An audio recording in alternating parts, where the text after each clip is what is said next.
morning. Good morning. Welcome to Monday, or as some people refer to it as Monday.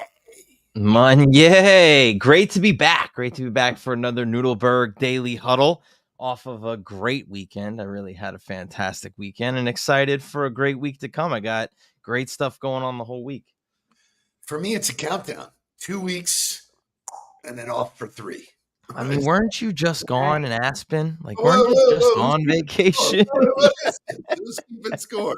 I am taking your advice. While I was away in Aspen, you and I had a brief little conversation, and you said, "Stay on vacation. Things are good." Like, okay. I love it. It's awesome. So let's start with the weekend. I have to give a gigantic shout out to Shay and Sarah. This is the second time this month we traveled together.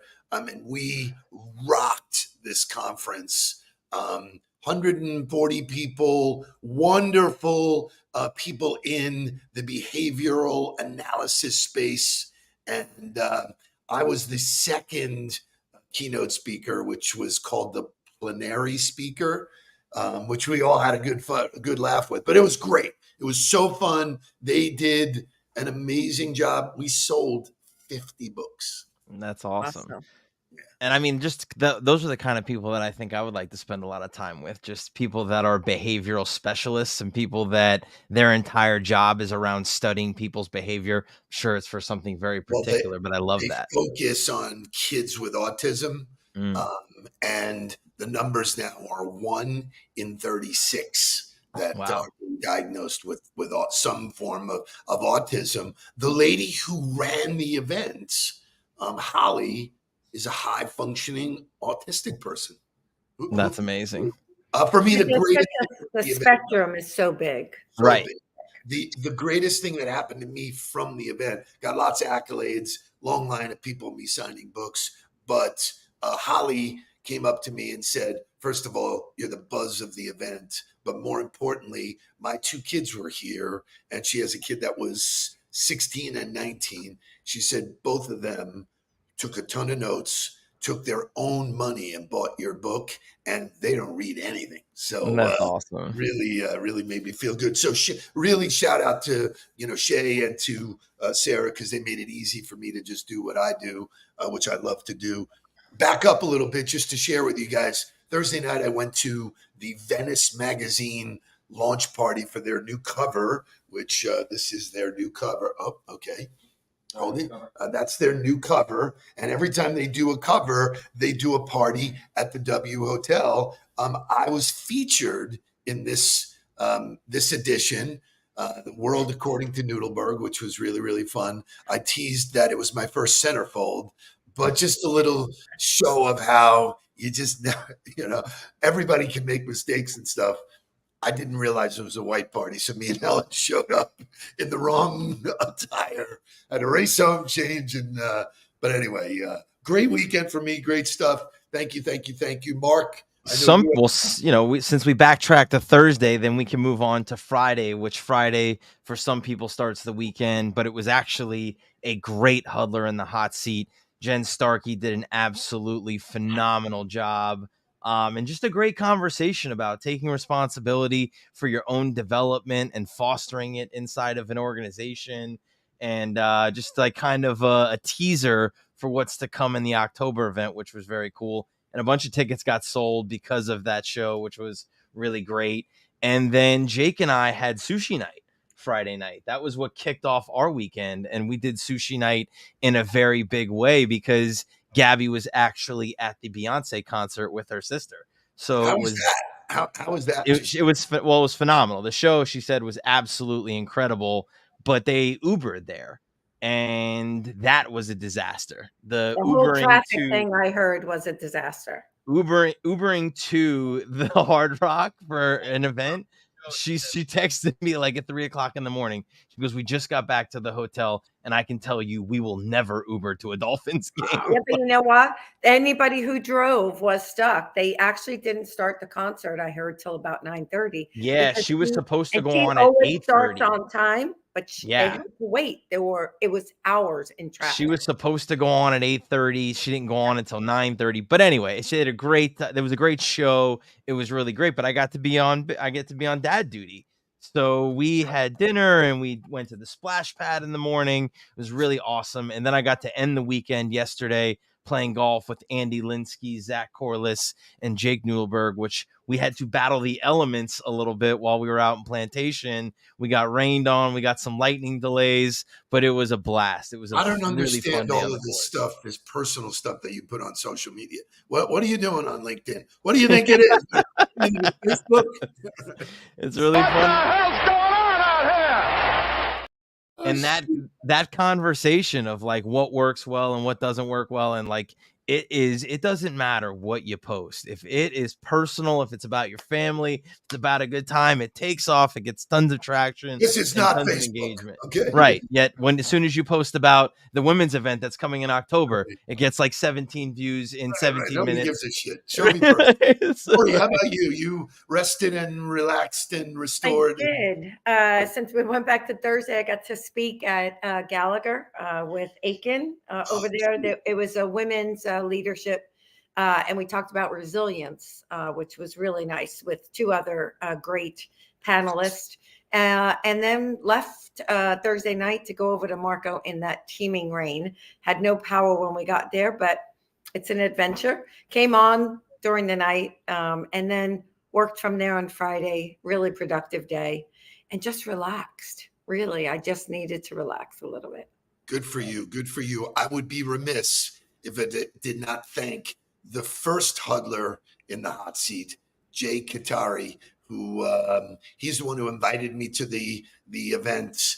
He owns a series of these centers that deal with kids that have autism. He was the one who recommended that they get an outside voice. They're used to dealing with professors and doctors that are sharing. So I was the first kind of outside voice to hit them. So Jay is here this morning. Jay, thank you. Enjoyed every minute of being around you and around the team. So I'm going to throw a curveball at you guys. I know I wrote an agenda yesterday, and I ripped the agenda up because I wrote it like in a trance. I was so tired. I did it just to do it, but I have all new content this morning, and you guys have to be able to know. Yeah. Let's go, Mark. We got this.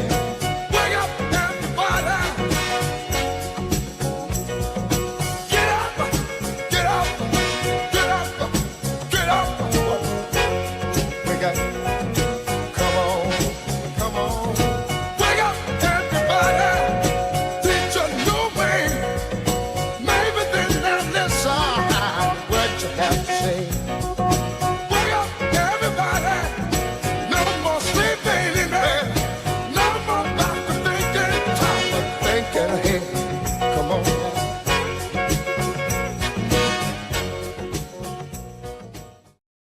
So I just ripped up my notes. good. We'll do it. You've been trying to do that 5 shifts in leadership. For Yeah, like, forget about it. it was in there. It was a holder, but It happens. there's so much better stuff. I do want to share with people that even if you are working remotely, you can do this. And I suggested this to a couple of the clients that I spoke to this weekend. You can have a huddle and do it like you're hanging around the water cooler.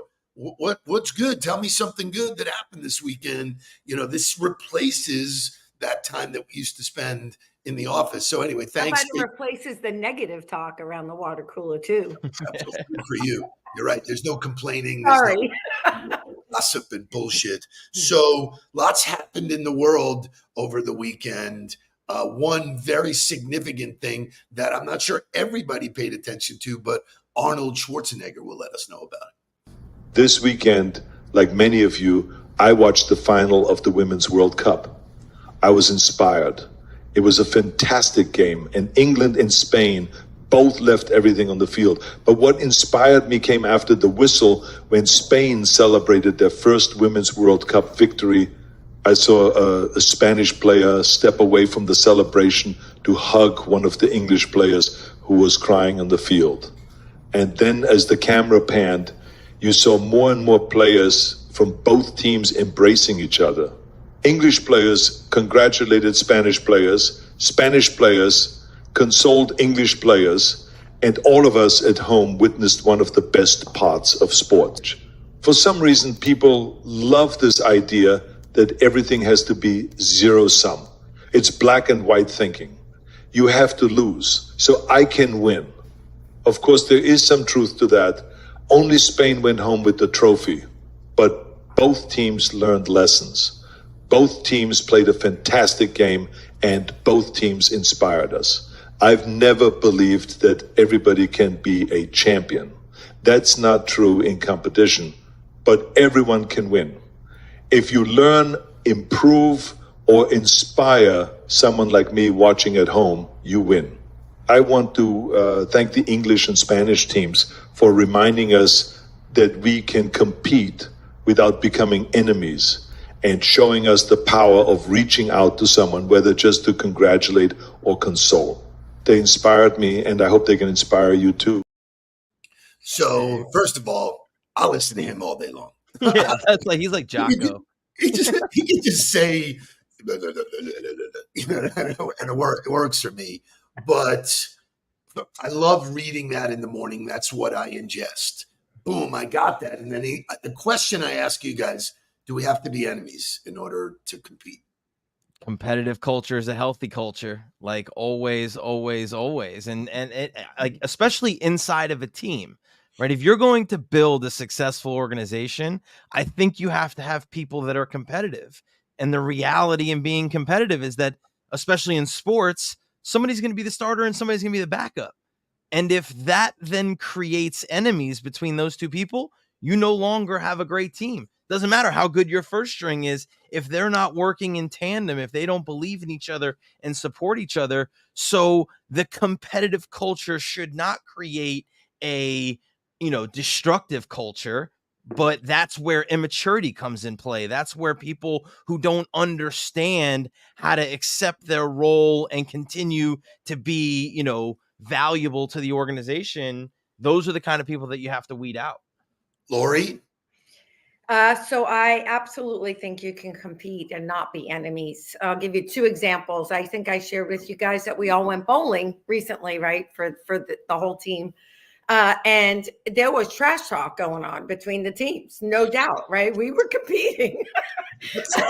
But when somebody on the next team got 5 strikes in a row, we were all rooting for her, right, to get that 5th one. Even though she was going to beat me as the high bowler, I was rooting for her. Everyone was rooting for her to get that last pin, that last strike, because we care about each other. Even though we're competing and we all want to win, right? At the end of the day, it's about that camaraderie. It's about, even in the nonprofit world, look, we're all competing for the same dollars. But the collaboration that often happens between competitors is really powerful. So I'm a big believer. I think it speaks to the kind of competitor that you are. I think if you're able to compete at a high level and respect the people you compete against, and operate in that kind of way where you give it all, you want to win, but you know that there's a time and a place for that, and how to operate when it's not that. I think that speaks to who you are as an individual. But isn't that something we all learned as kids? Sportsmanship? No. Not so many, right? That's the same thing That's as what sharing. I learned. You're supposed to share when you're a kid, but some people miss that one. No, but I mean, the coaches always made us go out and congratulate the other team. I want to make that he was very bullish on. He said, it's normally you have to lose for me to win. Yep. That's not the case. There's lots of takeaways. There's lots of learning. Rashad is great when he says, "You're telling me I don't always have to win." That is not what he's saying. I think, what he's saying is healthy competition. Both of those teams did what they could. There's only one winner. There's only one trophy. But at the end of the day, if you look at any championship team, they have generally lost the year before. They have had or some year before. They've had to lose in order to get there. Correct. And so the lessons, Pat Riley talks about it all the time, that people don't know what it takes to do that. Once you learn what it takes, that stays with you and that fuels you to say, okay, I got to be in the best shape of my life. And also, I love that he put it out there The other takeaway is, and I think Jake said it early on, it was nowhere, man. The United States wasn't. Did you know that the Women's World Cup was actually on? Because I didn't. Like, What? I didn't know when our games were being played. I didn't know when the other games were being played. Like, there was very, very little coverage So I'm of, just or gonna throw. just awareness, marketing, I guess. I'm gonna throw a little adversary at whatever in there. Whatever. It's early. I can't think of the word. But would that have happened if it was the men's? Well, no, I mean, obviously the Definitely. Men's World Cup gets tons of coverage. For me, But it wasn't even being if they had talked about. lost, they may not have been in there.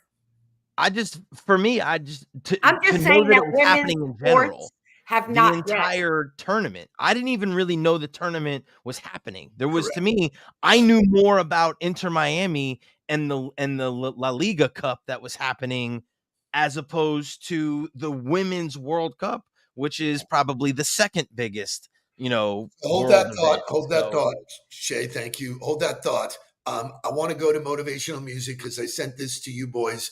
I don't know. I must have missed this woman who is hitting the scene right now. 2020, she did a cover of the song "Dreams."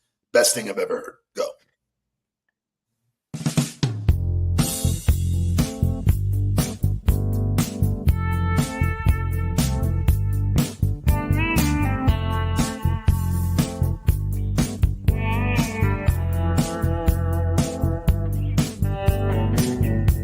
Now here you go again. You say you want your freedom, but who am I to keep you down? It's only right that you should play the way you feel it. Listen carefully to the sound of loneliness, like a heartbeat drives you mad, and the stillness of remembering what you had and what you love and what you had. Okay, so like Wow. Jim says, he saw it on TikTok. I saw it on a reel.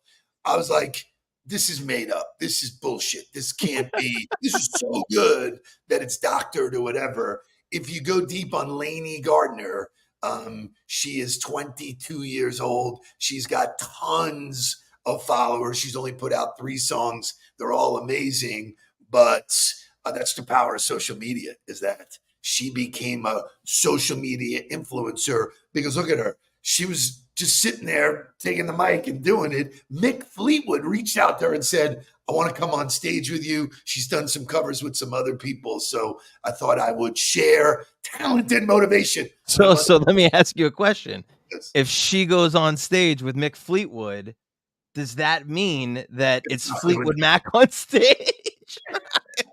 It's just unbelievable. It is so strong. So if you're like me and you're curious, which I still think is one of the greatest skill sets I have that I was given, I was curious. I went deep on Lainey Gardner. It took me so many different places, and 3 hours later, I decided to put Nice. in the huddle. So I'm going to continue this conversation about sports impact, individual effort. You got to focus on Messi. It's this guy, 10 goals in 7 games in a little over a month. Yeah. He went from being the worst to winning the championship. Yeah. So he comes in, he scores 9 goals in 6 games, right? Which tied the leading scorer on the team already, who had 9 goals, who had 9 goals in 30 games. So like if you're looking for like a statistical visualization of the disparity between his level of play and what was on Inter Miami prior to him joining the squad, it's unbelievable. Now it'd be interesting to see if he is good enough to carry them to a league championship, now that they're going to get back into MLS play. And I think they're still like second to last in the league, even though they won that cup. So, It's going to be interesting to see what the MLS product really is now that they're back to league play. Well, let's go a level deeper on this human. And this comes to compensation. And I know every organization has an issue with compensation. One of the things we talked about was how do you pay people in order to produce and where do we go? We talked about this last week where it was like you can't promote somebody to pay them more just because you got to figure out compensation. What's their value? Right. What's the value? Lori, do you agree? I agree. Okay, So good. what they did for Messi. Oh, okay, you're gonna go ahead. Yeah, go ahead. So 4 areas that they decided to include him in. Incentive. This is what I said on stage. Right. They had me on a panel, and I said, you can incent people a lot of different ways than salary. Incentive. Yeah. Apple subscriptions. They have more than doubled since Messi joined Inter Miami, and he gets a piece of that. Yep.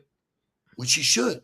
Yep. He influenced that. So that's dollars in, and what are you willing to give him as part of new money? Right. In business, for me, if you create new money, you deserve part of that. It's when someone comes to me and says, I want to do the same shit, but you make more money. What are you talking about, man? Right. It works. Number 2, jersey sales. Messi's now iconic pink jersey was the top seller across all of Fanatics. And we're in the middle of football. We're coming up to football now. Insane.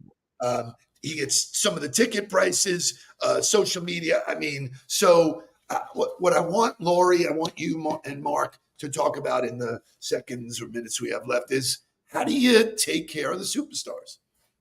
You get creative. Like, look at what they're not. And it's the same thing Nike did for Jordan, right? Like, they gave him stock options in the company. Like, if you want to go new places, if you want to take care of people and hold on to unbelievable, unique talent, you gotta get creative.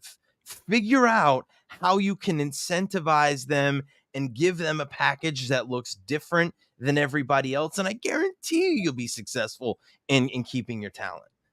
Lori? Yeah, I mean, it's much harder for us in nonprofit, right? Because we're not selling widgets and we don't have that kind of thing. But for the sellers, bullshit. Right? Oh, sorry. Bullshit. We don't have a widget. We don't have a widget, I said. Could. But neither do we. Well, no, we could. could, yes. But what I was going to say is for the sellers, it is definitely easier to create that incentive. But I guess I have a different question. And I guess Messi's obviously a little bit different. But in today's world, what I find is, right, for us, it's time off. People want more time. They want more flexibility, right? Those are the incentives that we use. But here's the question. When is it enough? Sorry, and that might be a whole nother show. Never. We can carry it over enough. to tomorrow. But if you want to keep growing your business, that's an infinite game. Thank you, Simonson. Right. We're not stopping today. And so when I said bullshit, I was saying nonprofit is still a business. I'm on the executive board. You, my dear, are the CEO of a very big business. People don't realize that. They have no idea the scope of what your business is like. So when you run a business like that, it's no longer looked through a nonprofit lens, which had its own set of barriers and, optics, if you will. I think it's all about how do we raise more? If we're a $10 million business, we want to be a $15 million business. What part of that $5 million, that $5 million, are you willing to pay? And I Jay talks about whatever you do, it has to be directly related to the company's goal, but it might not be the direct impact. Like Messi's not selling Apple subscriptions. Messi has to perform in order to create enough awareness and enough drive that people will then go sign up for. So it's an indirect correlation to the growth of the business, but it's still tied to his performance on the field. If he flops and sucks, nobody's going to sign up to watch the MLS because nobody wants to see Messi suck. So it's it's still tied to his performance, but it's an indirect correlation that still incentivizes him to do what he needs to do. I think when he sat down to negotiate, he says, I understand there's only X amount of salary or compensation you're going to give me, but I think my worth is this. I'm willing to bet on that. I'm betting on myself for you. By the way, worst team in the league, now best team in the league. They won a championship. Place was sold out. How about the other players on the team? Their value just went up. They're part of a championship team. So I think that when you tie people to the top, to other metrics, and Jay will tell you, we had a panel that Jay led, and I said that this is a challenge for people. How do you keep paying people? Because sometimes the salary outpaces what you can pay them. Or you can't sustain it. You can't Correct. continue on it every year, adding more and more to your budget. Right. Well, so let me ask you this question, right? If people bring in more revenue, you set a goal, the goal was to grow by 15% over the year, right? And you hit that growth, right? You made more money than you did the year before. The business grew. So therefore, if the people who were specifically responsible for helping grow that business, shouldn't they be entitled, or shouldn't they have some claim to that growth of the business? Not only do they, I think, and this is what we did it on the ball. This is what we're doing now. Right. Everybody is tied to the top number.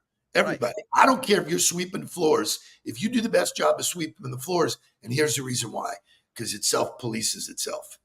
Everybody's got their eye on the prize. So it's like, hey, you, get off your ass and do it, because if you don't do what you do, I can't get what I want. So team, and those incentives are not approved by everybody. I did it. I was innovative. I didn't have a board that I had to ask. I said, you know what? If we do this, every dollar over that, I'm going to give back a percentage of it and split it accordingly based on years in or rev. That's where people got really funky. But it was a really good conversation. I'm really glad that we had this. If you want, we can carry this over tomorrow, because those 5 things of leadership is never Listen, and I think tomorrow, if we're going to carry this over, I'm not sure that mentality has truly made it through the business world as it has in sports. In sports, I think it's so much clearer.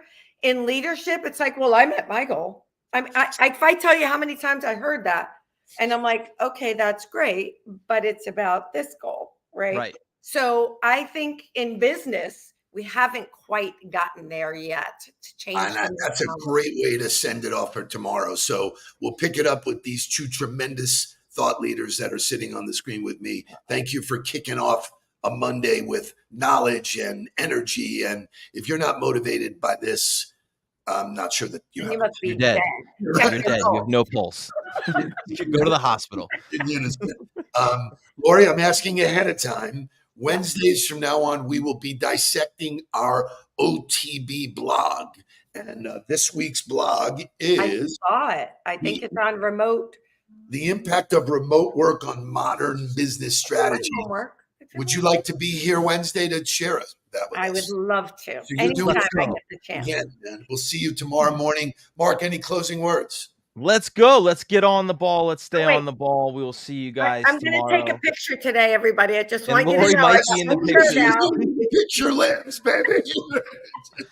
Let's go. Let's get down to business. Please don't worry about me. I'm about to let my heart speak. My friends keep telling me to leave this. So let's get down to business. Let's get down